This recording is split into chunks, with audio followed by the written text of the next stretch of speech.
In early February, Governor Tom Corbett unveiled his state budget proposal for the 2012-13 fiscal year. It totals $27.14 billion and spends slightly less than the current year. It also does not raise taxes. State Representative Tarah Toohil is here to share her thoughts on the budget and what comes next. Welcome, Thank you for having me. Yes. In his address to the General Assembly, the governor described his budget plan as lean and demanding. What are your thoughts, your overall reaction to what he's proposed? Well, right now we're facing another tough fiscal year, much like the one that we had. And the good thing is that it's a no-tax budget, and that's really what the people out there want, is to have a no-tax budget. I'm hoping that it's going to be an on-time budget again, and we're going to be working hard to meet that deadline.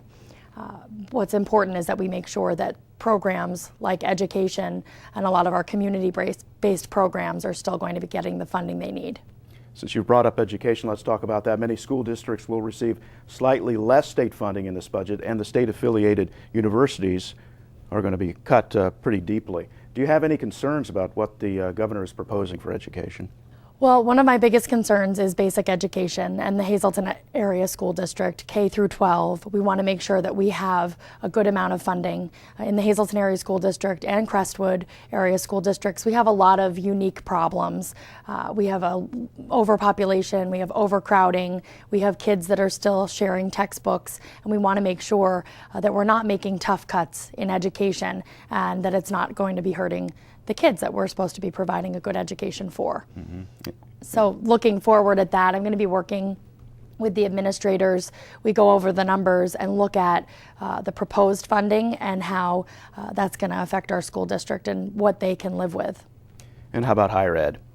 Well, with higher ed, I think that there are tough cuts. I haven't met with those universities yet and talked to them about it, but my primary concern really with that is when you are cutting short on state funding, that's going to go through to the kids that are now seniors graduating from high school and looking to go to college, and that's going to increase their bill. So you have to be careful with that also. Okay. Now, for the first time in years, the governor is proposing to cut welfare spending slightly, but it's still going to be a reduction while still providing a safety net for those who truly deserve it. What are your thoughts about what he's doing with welfare? Well, welfare has been one of my biggest issues. I'm on the Welfare Policy Task Force, and I've been working. I have a welfare bill that's actually in the Senate right now being reviewed that deals with fraud and with the access cards.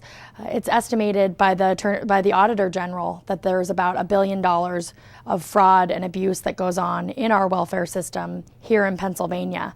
And I'm looking at cuts that are going to reflect accountability and fairness in the welfare system, because we do want to make sure that the truly needy are getting what they need and that it is a safety net for people that are truly deserving.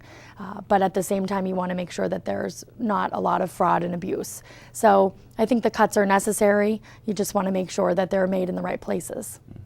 So now that he's made his address, the really difficult work begins, trying to get everybody to agree on a spending plan for Pennsylvania before that June 30th deadline. What are you going to do in the coming months, and what is next in the process?